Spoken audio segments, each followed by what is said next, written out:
girl comes to you and says that she is pregnant, what do you do in that situation?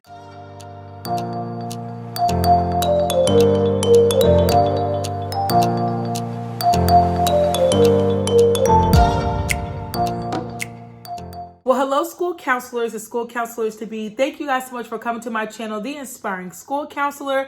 And as you guys can already tell from the title down below, I'm going to be giving you guys tips that will help you and prepare you for your high school counselor interview. And I'm especially even the more talking to those that are applying for this high school counselor position that has never worked as a high school counselor before. And you may have taught in like a lower school level, like being an elementary school counselor or a middle school counselor. With that being said, I do believe that this is definitely going to help you guys. So you're going to want to keep on watching. I'm going to be looking down at my tablet because I have all of my tips written out for you guys, and I do not want to leave anything out. So the first thing that I have here is talking about resumes and your cover letter, as well as your introduction, and making sure that you are highlighting the things that's going to benefit you as if you're working as a high school counselor, okay? And so let's first jump into resumes. Resumes is going to be very important. That is something that obviously the interviewers are going to be looking at. And so, of course, in there, you're going to be listing like your education, your experience. And so with that, how can you utilize your resume?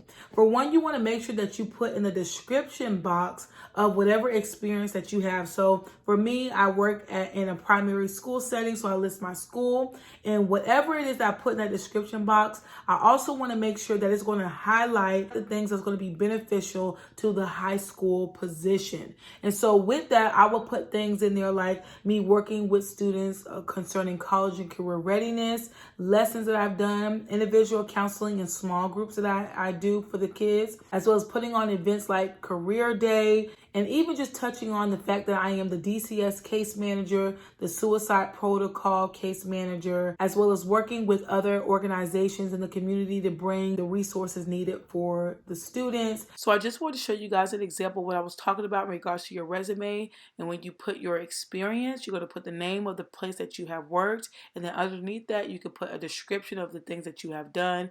And so here is just an example. I put child abuse and neglect coordinator, bully and sexual harassment coordinator, individual counseling, small group, guidance lessons, CT on wheels.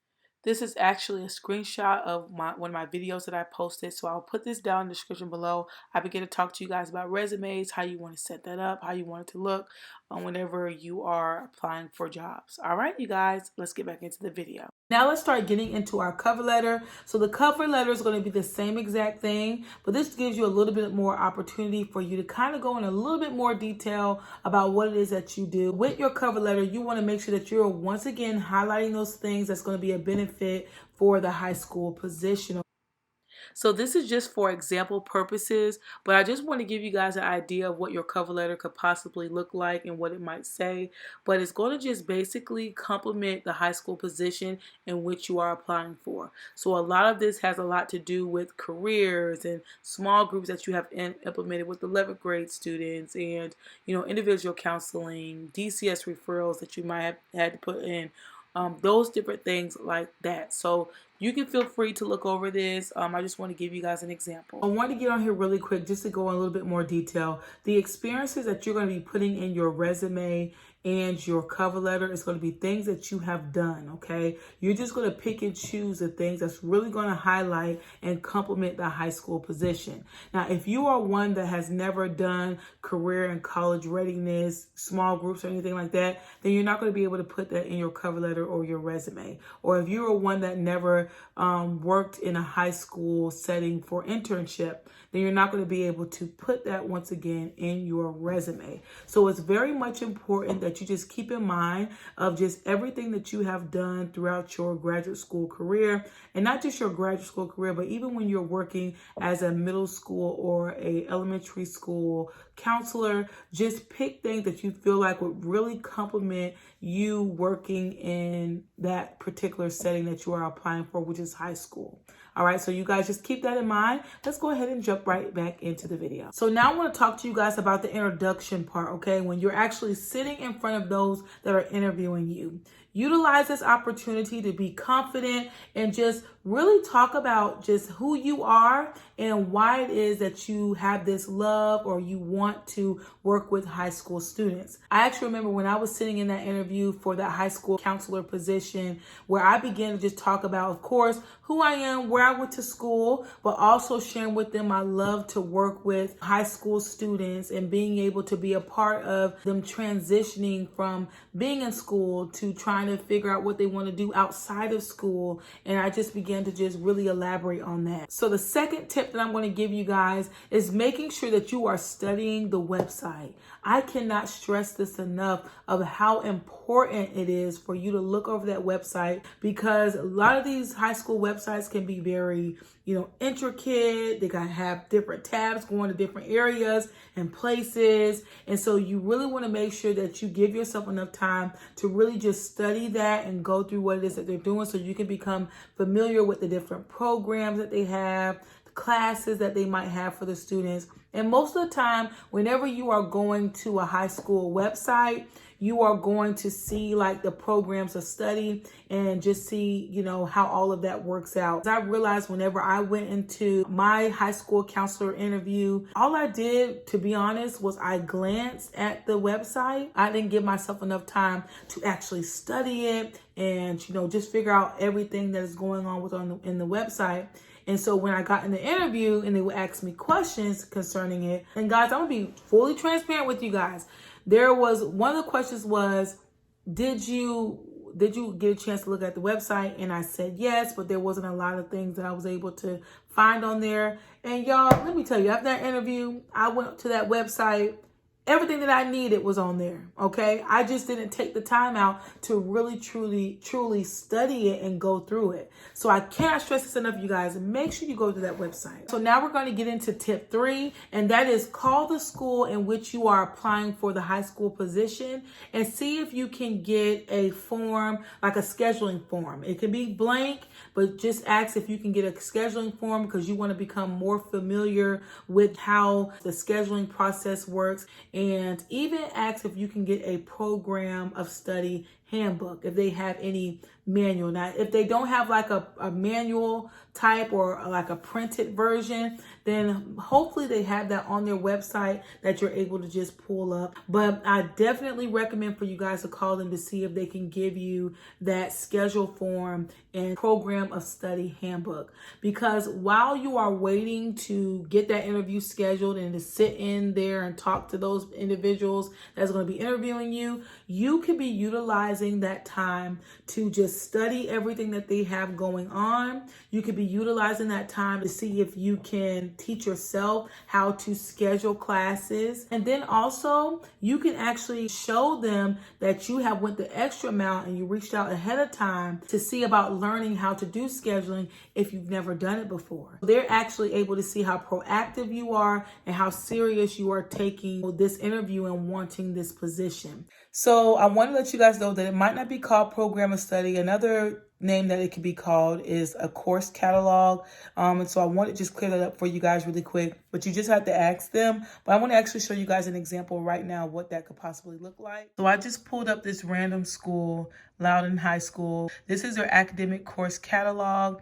And then when you scroll down, you're able to see like graduation requirements, grading scale, repeated courses, end of course exams, LHS, elective, area focus, and you guys, the list goes on. You guys can see that. All right. And what I love is you have like your graduation requirements. And so it shows you like all the classes that they need to make sure that the students have in order to make sure that they pass and meet all the requirements for it. Total of credits that's needed. And so this is really good, you guys. So I highly suggest you guys just ask, about that so that you guys can be familiar with it. And I love how it has like courses offered in each area of focus, agriculture, business, carpentry, all of that good stuff, you guys. I actually remember when I was sitting in an interview, they did ask me if I knew how to schedule classes. I had to let them know I was not familiar with how to schedule classes because the last time that I had to deal with anything in regards to classes was during my internship, and that was like 3 years ago. And so I forgot a lot of that stuff. So I'm telling you guys this now to really just study that. Don't be like me and don't be prepared and not call ahead of time, okay?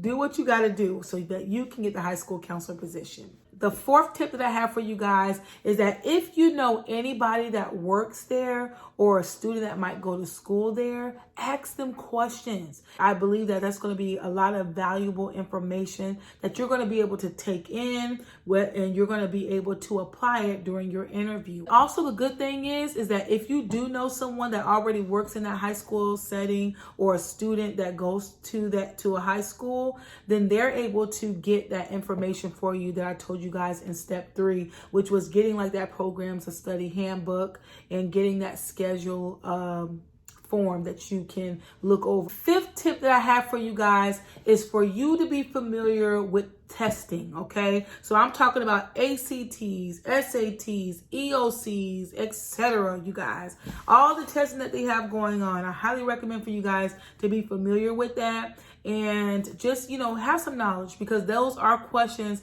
that they're going to ask you. They're going to ask you, do you know about the ACT? What is that? What score do you need in order to pass? Just different questions that they can ask you in regards to all of these different testing methods. And so you want to make sure that you are familiar with those things. The sixth tip that I have for you guys is be familiar with the different types of classes that they have. And I'm talking about like AP classes, honors classes, dual enrollment. So you really want to make sure that you are familiar with that, understand what it is, because you will get questions like that, and just what all it takes for a student to be put in those type of classes. Be familiar with is high school credits, how that works, how many credits they need in order to graduate.